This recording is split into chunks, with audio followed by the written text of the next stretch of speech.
Okay, we'll start with the Hogan Company.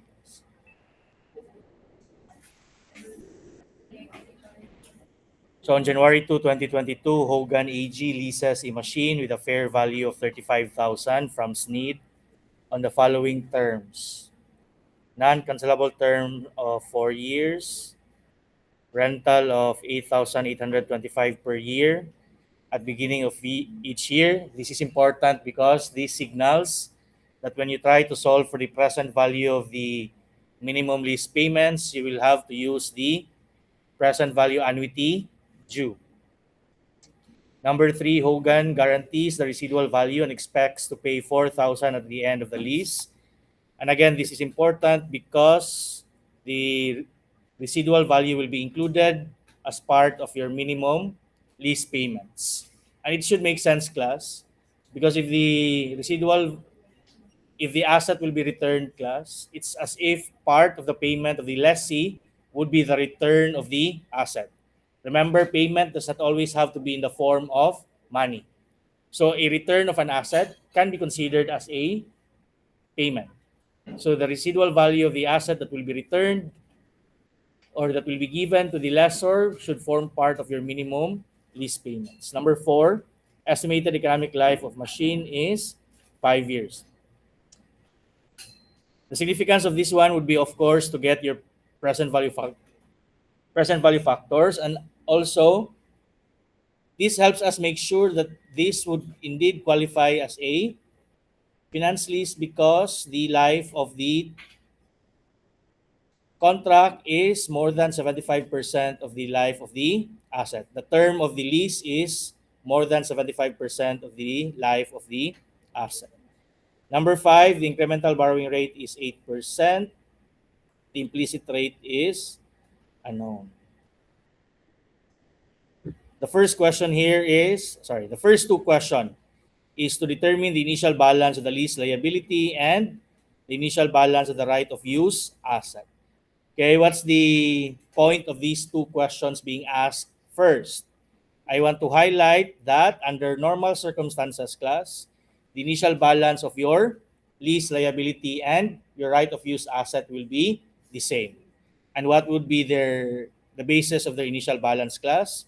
It would be the present value of your minimum lease payments. Okay, so again, your number one task here is to gather your lease payments, and number two, to get the present value of those lease payments. And to do that, you need to solve for your PV factors.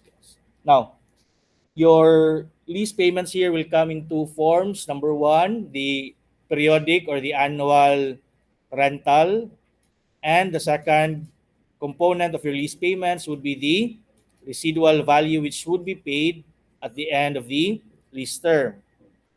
Again, we are using that word paid loosely here because we're not just talking about cash, class. Now, how much are we paying annually, class? 8,825. And then, how many times will we be paying this one? 4 times. Okay, but following the time value of money concept, dollar today is not the same as the dollar 1 year from now, 2 years from now, 3 years from now, and so on and so forth. A dollar today is worth more than a dollar tomorrow. Okay, so first question is, what kind of PV factor are we going to use? A lump sum or annuity, class? Annuity. Why? Because we have series of payments. We have more than one payment. Now, what kind of annuity? Ordinary annuity or annuity due? Annuity due because the first payment is at the start of the year. Class, be careful kasi I'm sure I've mentioned this in the recordings I have shared to you. Annuity due if the first payment is at the start of the contract, not at the start of the year. Because it can happen that the start of the contract will be on December 31. And what if the payment is on December 31? Are you going to say that that is ordinary annuity because the payment is at the end of the year? No. If the start of the contract is December 31, first payment is on December 31, that means you will be using annuity due because the payment falls on the start of the contract, class. Okay? Do not look at the date. Do not look at January 1, December 31. Do not say if it's January 1, annuity due. Do not say if it's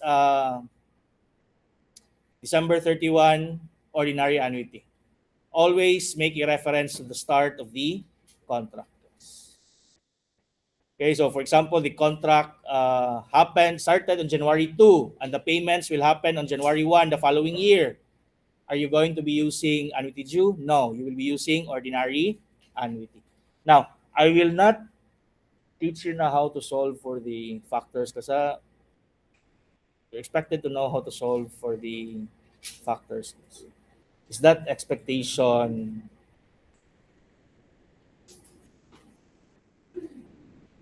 reasonable, class? Why is the yes not convincing?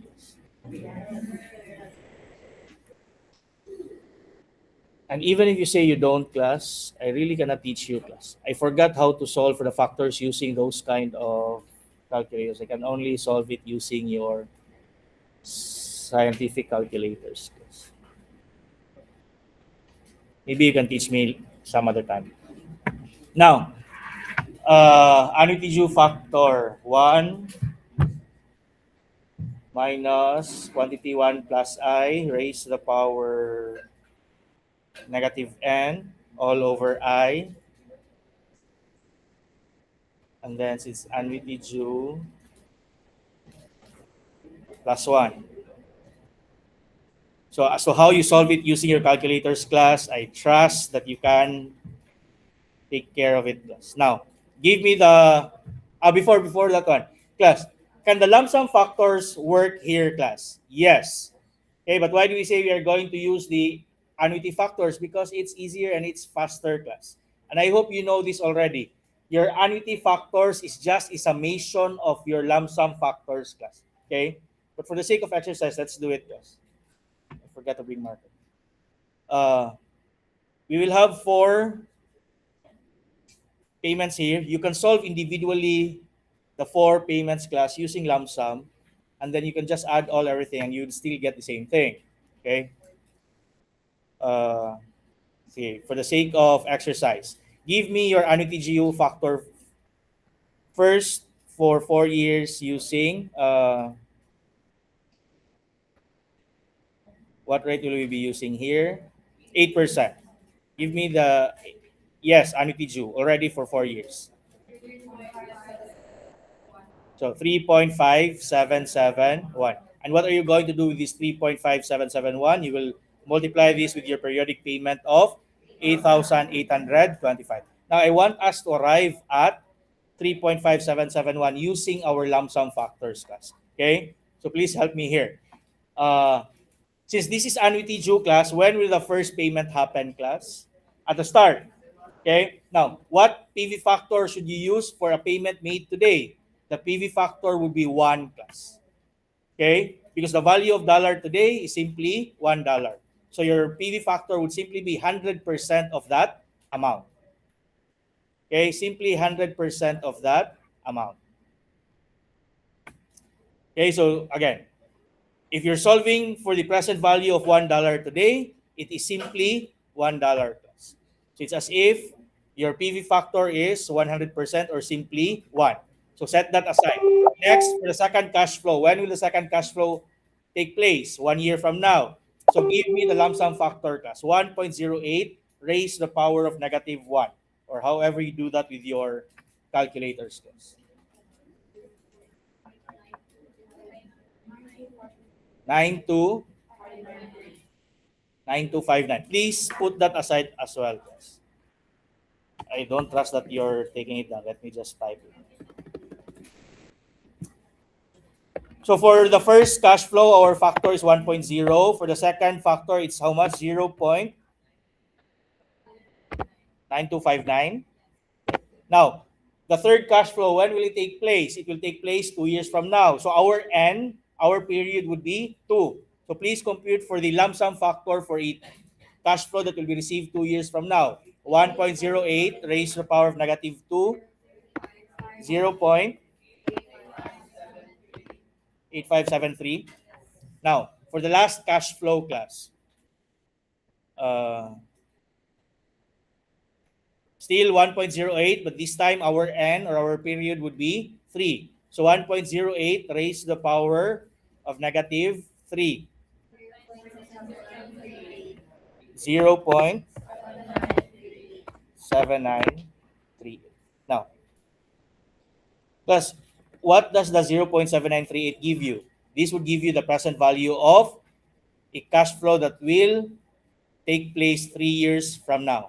Now, these are all our cash flows. We only have 4 cash flows. What do I want you to do? Add all the 4 PV factors that we've computed. The first one is 1.0. I'm worried na you will just say it's the same as the one we've computed earlier. Plus, can I trust you next time, class?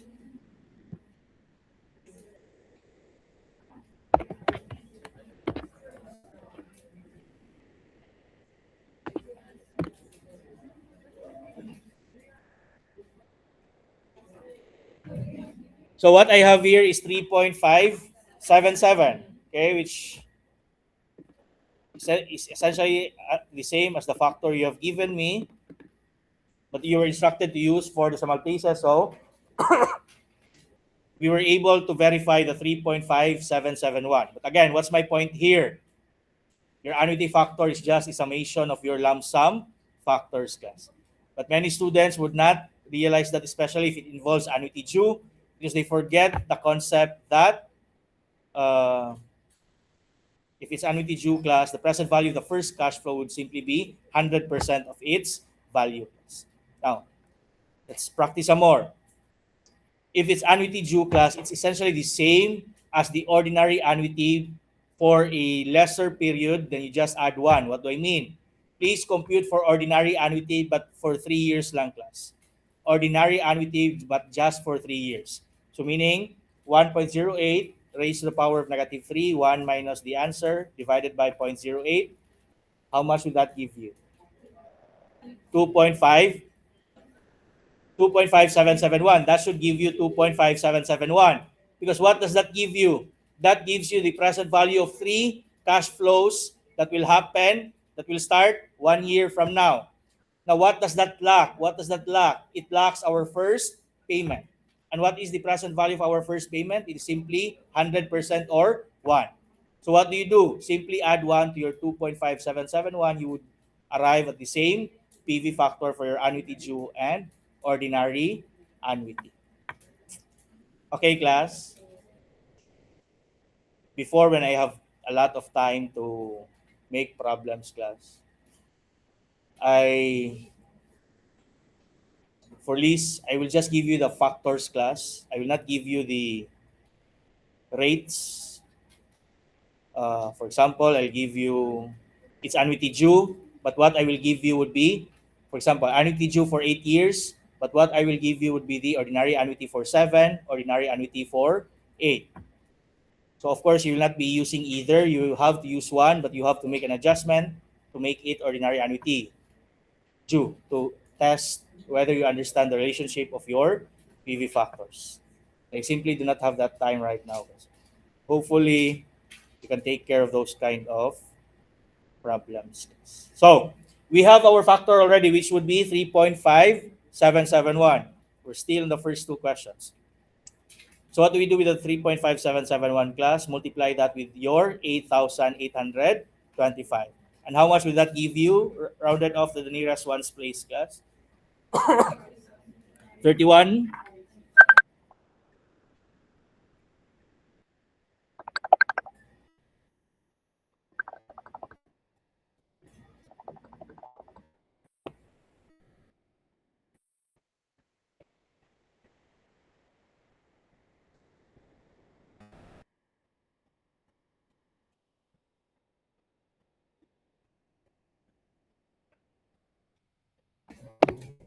So that will give you how much, class? 31,568. Okay, but is that our initial lease liability and initial right of use asset already? No, because we have another component for our lease payments, which would be the residual value.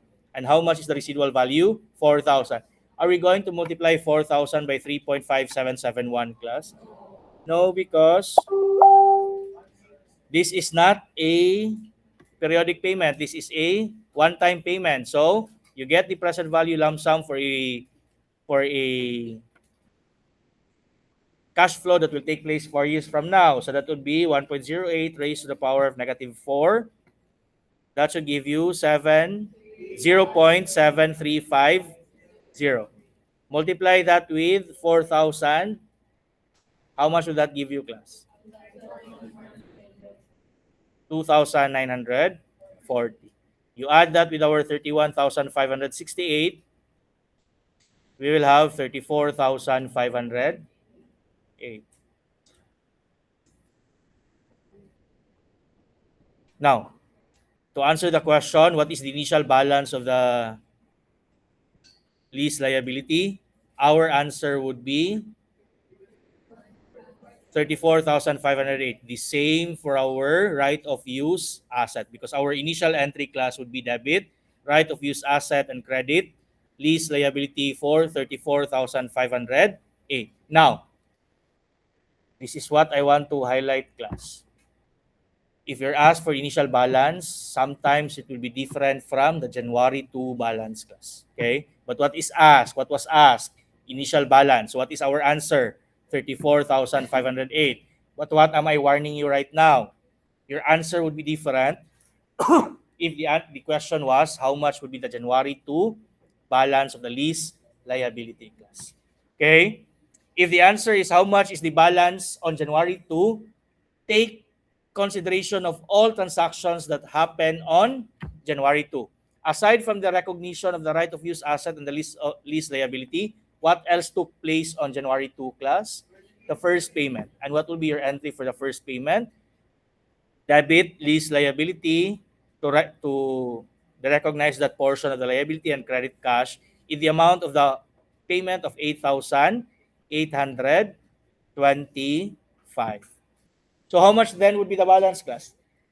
If you're asked for the January 2 balance, you deduct the 8,825 from the 34,508. How much would that give us, class? How much? Okay, that would be your answer if the question was how much is the January 2 balance. Okay, now, based on my observation, our textbook is not fond of the question on initial balance. You will be asked on the date. But for board exam purposes, class, common question in Philippine problem would be your initial balance. So please take note of what I have just explained.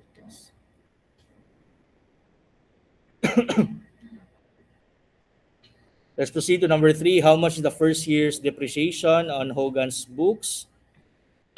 How much was the initial balance of the right of use asset, class? It is 34,508.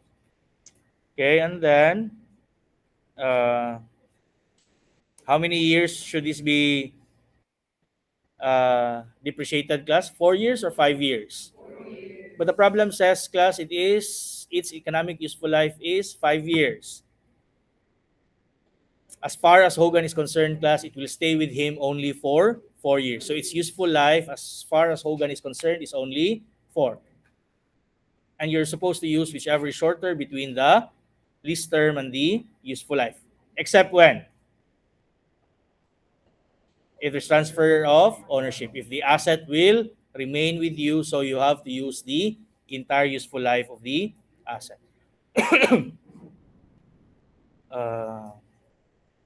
Okay, so now, to compute for depreciation expense, very easy. The problem asks you to simply use straight line. Now, are we going to simply divide 34,508 by 4, class?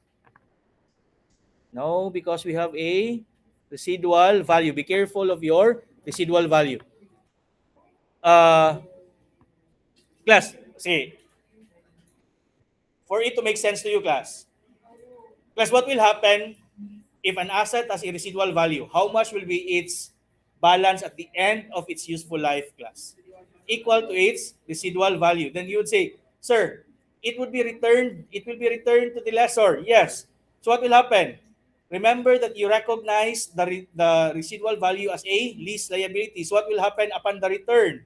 You debit the lease liability since you will be settling that liability, but will your credit be cash, class?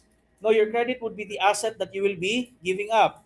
So when you return the asset, your entry will be debit lease liability and credit the asset. So there has to be a remaining balance. And for that to happen, you should have a residual value. You should deduct residual value in computing for your depreciation. You follow? Okay, it will not make sense. You will have a balance for your lease liability and you will fully exhaust your depreciable asset. Okay? So, what do we do? Get first your depreciable cost. Class, the original cost, the initial carrying amount is not always the same as your depreciable cost. What is your depreciable cost? Initial carrying amount minus the residual value. Okay, so how much is our depreciable cost? Deduct the 4,000 from 34,508. How much is that? Is that 30,508? Divided by 4, class, 7,627.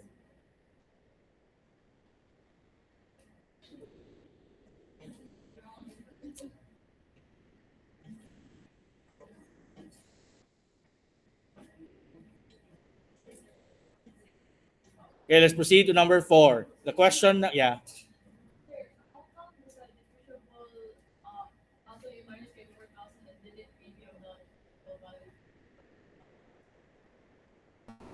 Yeah.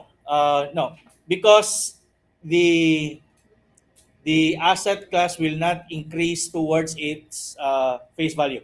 For the lease liability class, as time passes by, you will have to gradually increase it for it to match the uh, absolute value of the cash payments. But here we have decided already that the initial value of the asset, the fair value of the asset, is 34. Okay, so there will be no amortization of the initial balance class. It starts at 34,508. Is it 508? Throughout its life, its initial cost will be 34,508. Okay? There will be no amortization here. And there will be no basis. It will not make sense. You will use the grossed up value of the payments because the initial balance for your asset is the 34,508. Okay?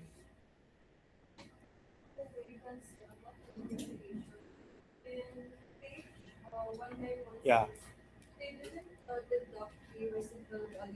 Because there's a comparison between residual value and no residual value.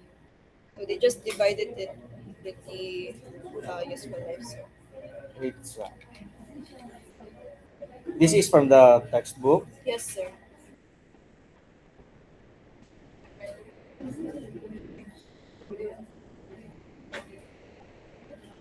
This is on what page? 916.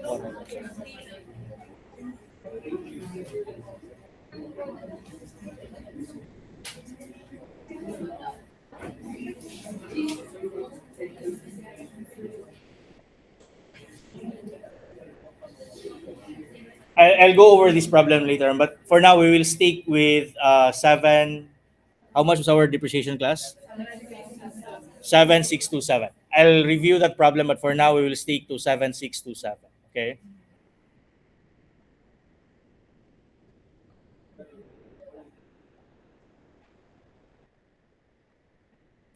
Let's proceed to the balance of our lease liability class.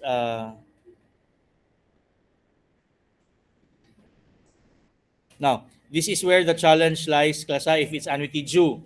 Our adjustment date do not fall on our payment date, class. When is the payment date? It happens on, is it January 1 or 2?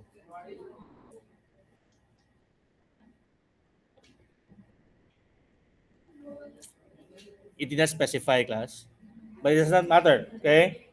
What matters is that it will go beyond our adjusting period. When is our adjusting date? We do that at the end of the year. So our adjusting date would be December 31. So what are we going to do on December 31? We will have to recognize interest expense. Okay? Now how much would be our interest expense? All you have to do is to multiply the lease balance with the interest rate, But this is one thing you have to be careful of again. Because what's a possible careless mistake here? You will simply multiply 34,508. Do you remember the 34,508, our initial balance? It's very careless, class, for you to simply multiply 34,508 with 8%. Why is that wrong?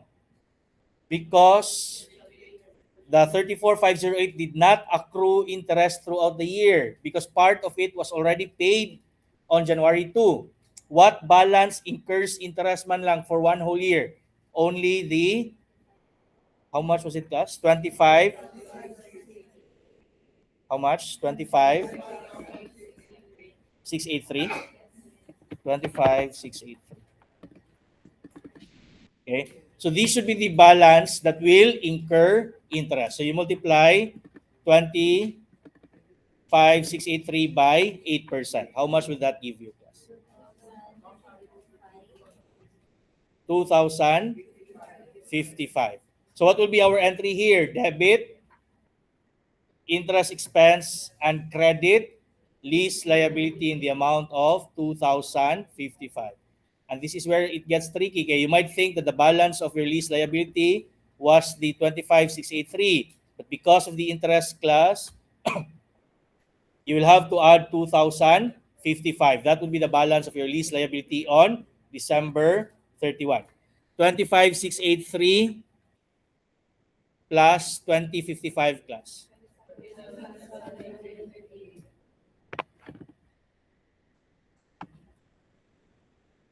21,000. 27,738. So that would be our answer for number 4.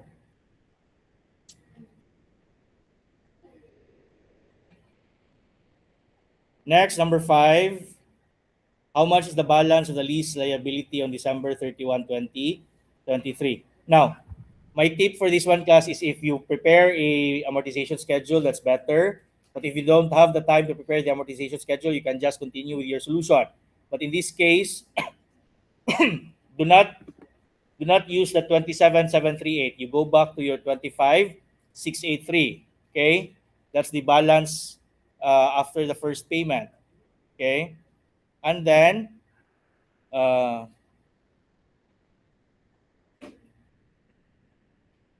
assuming we'll prepare the entry on the payment on January 1, what would be the entry, class?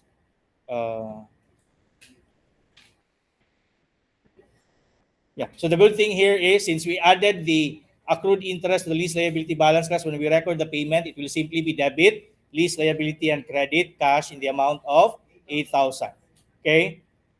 If you record the interest, then it would simply be debit, lease liability, and credit cash for 8,000. But again, if you're preparing the amortization schedule, what do? You multiply 25,683 by 8%, you would get 2,055. You deduct that from the 8,000 plus 8,000 less 2055. 8,000 less 2055. That's 5,945, class. Deduct 2,055 from 8,000. You will have 5,945. What is this 5,945? What is 6? It's not 8,000, Melissa. It's 8,000. How much? 825. So that's 6,770. What do we call this 6,770? This is the principal component of our payment. So what do we do with the 6,770? We deduct this from 25,683. So 25,683 minus 6,770. This would be 18,913. This would be the balance of our lease liability at the start of the year.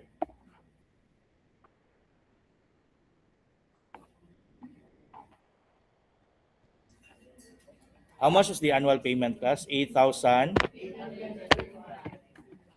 Okay. And our 18,913 class is just the same as the 27,738 minus the 8,825 class. Okay. Now, why is it important for us to get the 18,913 class? Because this is the balance that will incur interest for the second year.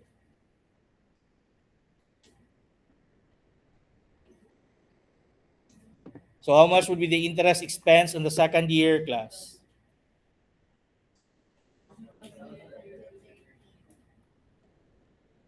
Sorry, 5,000.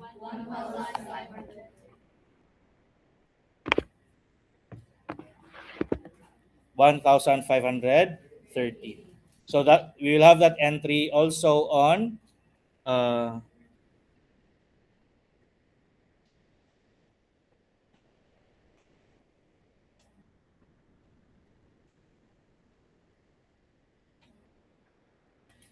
what year are we in na class? December 2023.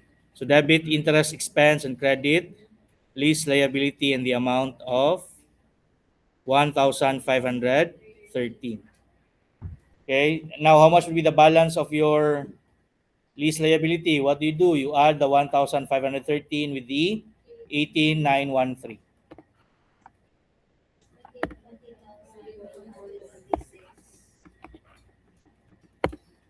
20,426.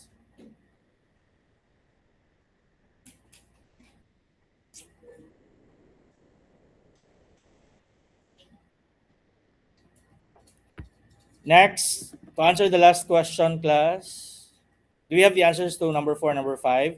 Number 4, the lease liability is, was it the 27,738, class? Then for number 5, it's the 18, sorry, is it the 1891? The 20,426. Now, last question, how much is the interest expense for 2024? Uh, so it would be the 8, we need to record the payment first. So we can just deduct the 8,825 from 20,426, 8,825. So the balance after the payment on January 1, 2024 class would be 11,601. And this is the amount that will this is the amount that will incur interest for the entire year in 2024. So what do we do? Multiply 11,600 1 times 8% class. How much would that give?